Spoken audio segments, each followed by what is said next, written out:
এরপরেও জানতাম আধা ঘন্টা পরে পুলিশ চলে আসছে, এদের এদিকে ওদিকে এদিকে ওদিকে মোটরসাইকেল দিয়ে ভাইদের ডিসপাস করে দিতে হতো। এমন পরিস্থিতির মধ্যেও ছাত্র সংগঠন গুলো নিয়ে আমরা কাজ করেছি। সেখানে স্টেটমেন্ট লেখার পরে ওই স্টেটমেন্টে কাদের নাম যাবে, কার নাম কেমন হবে, এগুলা ফারুকি ভাই সহ আরো যারা ছিল তারা দায়িত্ব পালন করতো সমন্বয়।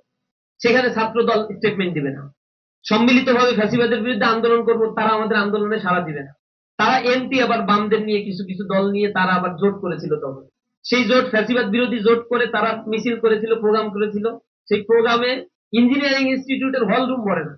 যেদিন তারা প্রোগ্রাম করেছে ওদিন ছাত্র শিবির সারা দেশে মিছিল করেছে, হাজার হাজার ছাত্র জনতা নিয়ে। ঢাকায় আমরা করেছিলাম, হাজার হাজার লোক নিয়ে আমরা সেই মিছিল প্রতিবাদ করেছিলাম।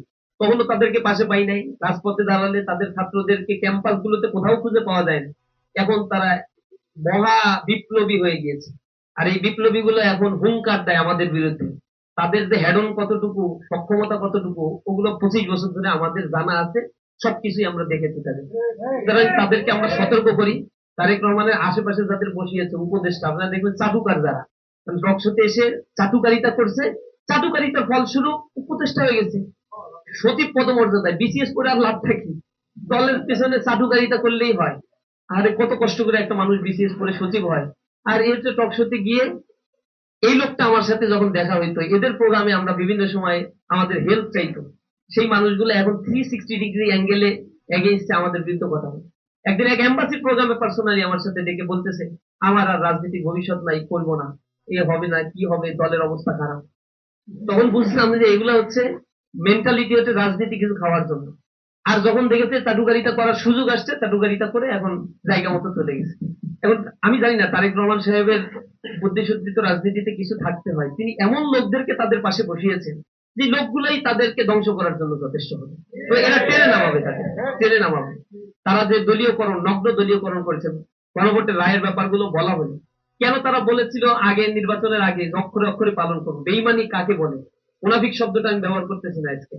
এরা যে কাজটা করতেছে, সংসদে দাঁড়িয়ে মন্ত্রী বলে আমরা টোল মওকুফ করার কথা বলেছিলাম, কারণ এটা ভোট চাওয়ার জন্য।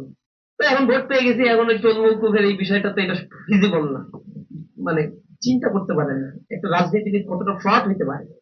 এরপরে দাঁড়ায় তারা বলছে হ্যাঁ ভোটের পক্ষে আমরা ছিলাম, ক্যাম্পেইন করছি যাতে তাড়াতাড়ি ইলেকশনটা দেয়, নাহলে তো ইলেকশনই দিত না। মানে দ্রুত ক্ষমতায় যেতে হবে, দ্রুত লুটপাট করতে হবে, এবং লুটপাট করার এক্সাম্পল দেখেন। গণভোটের রায়ের মধ্যে বলা হয়েছে সাংবিধানিক যে প্রতিষ্ঠানগুলো আছে এগুলো সেপারেশন করে দিতে হবে, কিন্তু তারা অনেকগুলো অধ্যাদেশ অর্ডিন্যান্স গুলো মেনে নিল, কিন্তু 13-14টা অধ্যাদেশ মানলো না, যেগুলো ল্যাপস করে দিল। তার মধ্যে সবচেয়ে গুরুত্বপূর্ণ অধ্যাদেশ গুলো ছিল, সে অধ্যাদেশগুলোর মধ্যে জুডিশিয়ারির জন্য আলাদা সচিবালয় তৈরি করা, সেটা তারা ল্যাপস করে দিছে, জুডিশিয়ারিটা মার্জ করে ফেলছে। এরপরে কমিশন, গুম কমিশন করা হয়েছিল, মানবাধিকার কমিশন করা হয়েছিল, সেটা তারা ল্যাপস করে দিয়ে মানবাধিকার কমিশন, গুমের প্রতিবেদন গুম কমিশন দেওয়ার পরে এই যে লোম ফর্সি স্পর্শকাতর যত মামলা ছিল গোয়েন্দা বাহিনীর ব্যাপারে, যারা এখানে হাজার হাজার মানুষকে আয়নাঘরে বন্দী করেছে, হত্যা করেছিল, সেই গুমের বিচারের ক্ষেত্রে দীর্ঘসূত্রিতা করার জন্য এই মানবাধিকার কমিশন অধ্যাদেশটা ল্যাপস করে দিয়ে সেগুলো এখন স্থগিত করে রাখা হয়েছে। দুদককে তারা ফাংশন করতে দেবে না, কারণ দুদক যদি ফাইল ধরে 4 মাসে তারা যা করছে, একটা মন্ত্রী থেকে নিচ পর্যন্ত একটা মানুষও মাপ পাবে না। এই জন্য দুর্নীতি দমন কমিশনের নিজের লোক বসাতে হবে, এইটা তারা সেপারেশন করে রাখছে।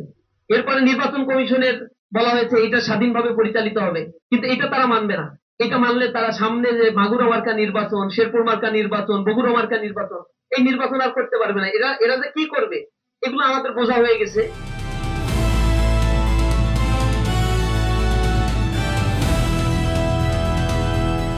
দিনাজপুর টিভি, মানুষের জীবনের কথা বলে।